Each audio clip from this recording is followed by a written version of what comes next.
So beta we are starting our part number 8 of chemistry MCQs. So in this part we will start the MCQs. So बेटा जो आपका पहला question है, पहले question के अंदर क्या है, CuSO4.5H2O। तो ये आप सभी ने पढ़ा होगा बेटा आपकी 10th क्लास के अंदर, CuSO4.5H2O that is water of crystallization. तो water of crystallization that means sir ये किसकी फॉर्म में होते हैं, ये हमारे पास किसकी फॉर्म में होते हैं बेटा, क्रिस्टल्स की फॉर्म में। क्रिस्टल्स कौन सी स्टेट के होते हैं सर, सॉलिड स्टेट के होते हैं। तो सॉलिड स्टेट के क्रिस्टल्स हमारे पास इसके अंदर फॉर्म होते हैं that are found to be in a liquid solution. So CuSO4.5H2O is a solid in a liquid, that is a solution of solid in a liquid. Clear है बेटे, that is option number A. Then we have question number 2. Question number 2 के अंदर क्या है बेटे, question number 2 के अंदर है sir the molality of a solution having 9 gram of glucose dissolved in 250 gram of water is. तो मोलैलिटी का फॉर्मूला क्या होता है बेटे, सबसे पहले हम उसको देखते हैं। तो मोलैलिटी का फॉर्मूला होता है, जितनी भी ITY वाली टर्म्स हैं वो क्या बताएंगी, कंसंट्रेशन किसकी टर्म्स में, मोल्स की टर्म्स में। मोल सिर्फ किसके होंगे बेटा, सोल्यूट के, क्या तो इक्विवेलेंट या सिंपल वाले। अब sir moles of solute upon में क्या आता है, दैट इज वेरी इंपॉर्टेंट, एक लौती ऐसी प्रॉपर्टी जिसमें वेट आता है किसका, सॉल्वेंट का, किसके अंदर आता है बेटे, केजी के अंदर। तो यहाँ पे क्या आ जाएगा सर, किलोग्राम। अब मोल्स ऑफ सोल्यूट मतलब given mass of solute upon molecular mass of solute. तो गिवन मास तो हमारे पास प्रेजेंट है, कितना है, 9 ग्राम, क्योंकि ग्लूकोज क्या है आपका, सोल्यूट है, और वाटर क्या है, सॉल्वेंट है। अब अपॉन में सर हमारे पास क्या आएंगे, टोटल मास या फिर मॉलिक्यूलर मास। मॉलिक्यूलर मास कितना होता है बेटा ग्लूकोज का, ग्लूकोज का फॉर्मूला क्या होता है, C6H12O6 and the molecular mass of glucose is 180। तो यहाँ पे क्या आ जाएगा सर, 180 आ जाएगा। इनटू में weight of solvent in KG, solvent का वेट कितना है 250 ग्राम, केजी में कितना हो जाएगा 0.250। क्लियर है, या फिर ऊपर 1000 कर देंगे, इनटू में 1000 अपॉन में क्या आ जाएगा 250। जीरो से जीरो क्या हो जाएगी, कैंसल, 25 4 जा 100, 4 से काटेंगे तो कितना आएगा बेटे, 4 4 जा 16, 4 5 जा 20, 9 1 जा 9, 9 5 जा 45, 5 से 1 को काटेंगे कितना आएगा 0.2। तो कौन सा ऑप्शन आएगा बेटा, ऑप्शन नंबर सी। क्लियर है क्या। Then we have question number 3। Question number 3 कहां से आया हुआ है बेटा, इलेक्ट्रोकेमिस्ट्री से, that is specific conductance. Specific conductance दे रखी है आपको 0.1 m सोडियम क्लोराइड की, 0.1 मोलर सोडियम क्लोराइड।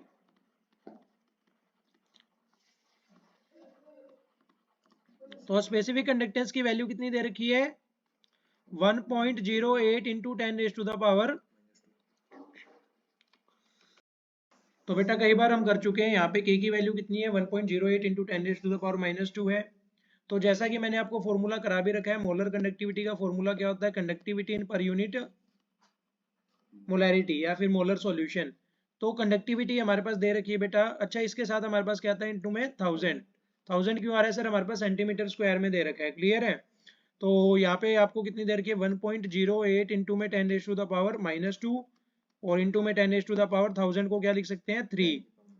क्लियर है। और मोलैरिटी कितनी दे रखी है बेटा 0.1 मोलर दे रखी है, तो इसको मैं क्या लिख सकता हूँ मैं 1 इंटू में 10⁻⁻1, ऊपर किसका चला जाएगा प्लस का, तो 10⁻1। अब 3 और 1 कितना हो गया 4, 4 माइनस 2 प्लस का 2, तो यहाँ पे क्या आ जाएगा 10⁻2 इंटू में 1.08। क्लियर है। तो that is your option number D.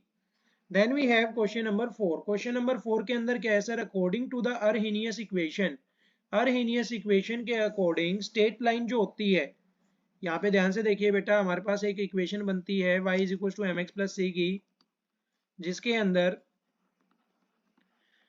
Graph किसके अगेंस्ट बनाते हैं हम, लॉग के वर्सेस 1/t के।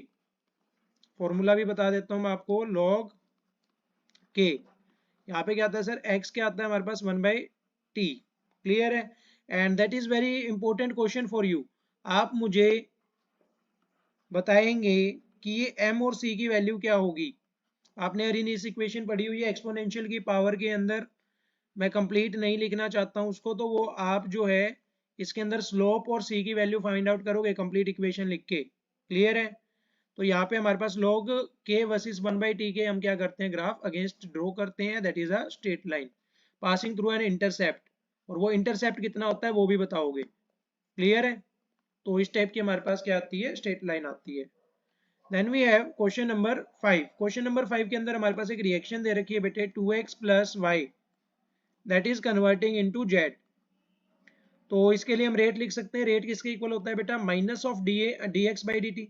अच्छा ये एक्स है, रिएक्टेंट है, रिएक्टेंट क्या होगा, डिसअपियर होगा। कैसा चेंज आएगा एक्स के अंदर, डिसअपियर होगा या अपीयर होगा, डिसअपियर होगा सर। डिसअपियर के लिए कैसा charge, negative. That will be equal to the disappearance of Y, D of Y upon D T. That will be equal to appearance of Z. Appearance क्यों बोल रहा हूँ, क्योंकि क्या है प्रोडक्ट। तो डी के जेड के अंदर जो चेंज आएगा वो कैसा आएगा बेटा, आपका पॉजिटिव आएगा। कैसा आएगा, पॉजिटिव। तो यहाँ पे क्या आ गया सर हमारे पास, डी जेड वाई में D T. Is it clear और नॉट? अब ध्यान से देखो बेटा, रेट ऑफ अपीयरेंस दे रखा है जेड का। अच्छा ध्यान से देखो, यहाँ पे साथ में क्या है, कोफिशिएंट भी है 2। तो जो कोफिशिएंट होता है वो किसमें चला जाता है, फ्रैक्शन के अंदर। किसके अंदर चला जाता है, फ्रैक्शन के अंदर। आ गया समझ में? तो आपको जेड का दे रखा है, जेड का कितना दे रखा है, 0.05। आपको निकालना किसका है, एक्स का। तो ध्यान से देखो बेटा, rate of disappearance of x, तो डिसअपियरेंस ऑफ एक्स, तो डिसअपियरेंस के लिए क्या गया, नेगेटिव। एक्स के लिए क्या गया, dx बाई dt। तो ये 1/2 तो एक्स्ट्रा है ना सर। आपको निकालना तो ये है। अगर ये चीज निकालनी है तो इस चीज को कहाँ भेज देंगे, राइट हैंड साइड। इस साइड ये मल्टीप्लीकेशन में, उधर जाके किस में हो जाएगा, डिवीजन में। तो ये 2 उधर जाके किस में हो जाएगा, मल्टीप्लाई में। That is 0.05 into 2। कितना आएगा बेटा, 2 5 जा 10, 1 चला गया, 0.10 आ गया। क्लियर है बेटे? तो that is your option number C आ गया। Then we have question number 6। Which of the following transition materials has the highest melting point. सबसे ज्यादा मेल्टिंग पॉइंट किसका होता है? तो सबसे ज्यादा मेल्टिंग पॉइंट बेटा इसमें किसका होता है, W का। W क्या होता है सर, W का मतलब W से शुरू नहीं होता, दैट इज टंगस्टन। ये क्या होता है बेटा, टंगस्टन होता है, जिसका मेल्टिंग पॉइंट क्या होता है, सबसे ज्यादा होता है। अब टंगस्टन देखते ही आपको समझ में आ गया होगा, ये क्या है, पेड़ नहीं है बेटे, ये बल्ब है।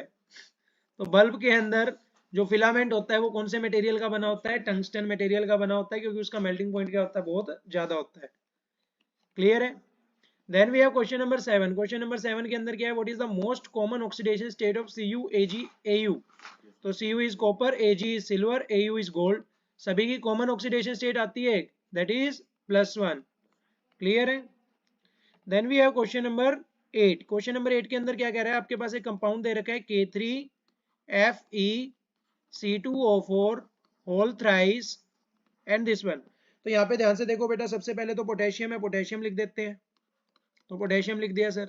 पोटेशियम के बाद सर हम किसको देखते हैं, लिगेंड को। लिगेंड क्या है, C2O4। C2O4 को क्या बोलते हैं, ऑक्जेलेट। क्या बोलते हैं, ऑक्जेलेट बोलते हैं। और अगर हम इसको आयुपैक नेम में लिखेंगे तो क्या आएगा, ऑक्जेलेटो। क्या आएगा बेटे, ऑक्जेलेटो। अच्छा ऑक्जेलेटो एक ही है क्या, नहीं सर, 2 है या 3 है, 3 है। 3 के लिए क्या आएगा बेटा, ट्राई। तो दैट इज ट्राई ऑक्जेलेटो। अब बच गया क्या सर, Fe। के लिए आयरन लिखेंगे क्या, नहीं सर। लास्ट में क्या जाता है, ATE। तो क्या लिखेंगे यहाँ पे, फेरेट। अब इसकी ऑक्सीडेशन स्टेट देख लेते हैं फटाफट। तो यहाँ पे क्या आएगा, +3। यहाँ पे क्या आएगा बेटे, +3 आएगा। तो +3 आ गया। यहाँ पे C2O4 पे कितना चार्ज होता है, जल्दी से बताएंगे। C2O4 पे कितना चार्ज होता है, -2 होता है बेटा। कितना होता है, -2। तो 3 2 जा कितना हो जाएगा, -6। 3 -6 -3, -3 को चार्ज करने के लिए इसके ऊपर कितना आना चाहिए, +3। तो इसके ऊपर कितनी ऑक्सीडेशन स्टेट आएगी, +3 आएगी। समझ आया नहीं आया? ध्यान से देखो बेटा, नेक्स्ट क्वेश्चन कौन सा है, क्वेश्चन नंबर 9। क्वेश्चन नंबर 9 के अंदर क्या आपको फिर से क्या दे दिया है, एक कंपाउंड दे दिया, दैट इज COCl। आगे क्या है, NO2। फिर क्या है बेटे, NH3। NH3 की पावर 4। साथ में क्या बाहर क्या लगा रखा है, Cl। अब सर CO के ऊपर क्या निकालनी है, कोऑर्डिनेशन नंबर निकालना है। तो कोऑर्डिनेशन नंबर का मतलब होता है कि कितने एटम्स के साथ वो अटैच है, कितने एटम्स के साथ अटैच है। तो ध्यान से देखो, Cl 1 2 3 4 5 6 7। तो कोऑर्डिनेशन नंबर कितना आएगा, 7 आएगा। आप यहाँ से ऑक्सीडेशन स्टेट भी निकाल सकते हो, that is also a coordination number. Clear है? Then we have what is absolute alcohol. इसकी ऑक्सीडेशन स्टेट निकाल सकते हो क्या, Cl पे कितना होगा, -1। NH3 के ऊपर कितना होगा, 0। इस पे कितना होगा, -1। इसके ऊपर चार्ज निकाल लेना, वो ऑक्सीडेशन स्टेट निकल जाएगी। What is absolute alcohol. Absolute alcohol क्या होता है बेटा, इथेनॉल को हम क्या बोलते हैं, एब्सोल्यूट अल्कोहल बोलते हैं। बिकॉज इन अल्कोहल्स 0 पॉइंट या फिर 1% लगा के चलो, 1% आपके पास क्या होते हैं, इथेनॉल मिलाते हैं in your drinking alcohols. Clear है? That is the absolute alcohol. Then we have question number 11, which aldehyde gives iodoform test. तो जनरली बच्चे क्या बोलेंगे, फॉर्मल्डिहाइड। तो फॉर्मल्डिहाइड नहीं होता है बेटा, फॉर्मल्डिहाइड आयोडोफॉर्म टेस्ट नहीं देता है। शुरुआत कहाँ से होती है, 2 कार्बन से। 2 कार्बन मतलब एसिटल्डिहाइड, क्या बोलेंगे, एसिटल्डिहाइड। तो एसिटल्डिहाइड क्या देता है हमें, आयोडोफॉर्म टेस्ट देता है। You have to remember that, clear है बेटे। Then we have question number 12। Question number 12 के अंदर क्या है, कंपाउंड दे रखा है। कौन सा कंपाउंड दे रखा है, CH2, आगे क्या है बेटे, डबल बॉन्ड, फिर क्या है CH, आगे क्या है C के साथ ट्रिपल बॉन्ड N। इसे हम क्या बोलते हैं बेटा, नाइट्राइल। क्या बोलते हैं, नाइट्राइल बोलते हैं। साथ में क्या लगे हुए हैं, 2 कार्बन। 2 कार्बन के लिए क्या आएगा, इथाइल। तो पूरे का नाम क्या बन जाएगा, इथाइल नाइट्राइल। समझ आया नहीं आया। अगर यहाँ पे क्या होता है, N ट्रिपल बॉन्ड C, क्या बोलते हैं, इथाइल। NC को क्या बोलते हैं, आइसोनाइट्राइल। तो इसे क्या बोलते हैं, आइसोनाइट्राइल बोलते हैं। इज इट क्लियर और not. Then we have question number 13। Question number 13 के अंदर क्या है, what pulse bases are present in DNA and RNA. DNA और आरएनए के अंदर कौन कौन से पल्स बेसिस होते हैं। तो इसके अंदर कितने होते हैं बेटा, 3 होते हैं। One is adenine, and the another one is guanine, and the another one is cytosine. Clear है। तो ये 3 हमारे पास क्या होते हैं बेटा, पल्स बेसिस होते हैं। किसके अंदर, डीएनए और आरएनए के अंदर। Then we have question number 14। Question number 14 के अंदर क्या पूछा गया है, the sugar present in RNA is. RNA के अंदर जल्दी से बताइए बेटा, कौन सी शुगर प्रेजेंट होती है, which sugar is present in RNA, that is uracil. Clear है क्या। Then we have question number 15, vitamin dash is responsible for coagulation of blood. Coagulation of blood क्या होता है, ब्लड की क्लोटिंग होनी स्टार्ट हो जाती है, वो जमना स्टार्ट हो जाता है, कोगुलेशन ऑफ ब्लड होना स्टार्ट हो जाता है। या फिर क्या होता है कि जमना, उसे तो क्लोटिंग बोलते हैं। कोगुलेशन का मतलब क्या होता है कि मान लो आपके कहीं पे चोट लग गई, वहां पे प्लेटलेट्स नहीं बन रही, तो वो निकले जा रहा है ब्लड। क्लियर है। तो प्लेटलेट्स बना ही नहीं पा रहे, मतलब आपके अंदर एक विटामिन की डेफिशिएंसी है। कौन से विटामिन की है, के विटामिन की, विटामिन के। अगर आपके अंदर विटामिन के प्रेजेंट है, तो आपके अगर कोई चोट भी लग जाती है, तो उसके अंदर जनरली जल्दी जल्दी क्या होनी स्टार्ट हो जाएगी, क्लोटिंग होनी स्टार्ट हो जाएगी। क्लियर है। तो that is question number 15। So that's all about for this part. Thank you बेटा।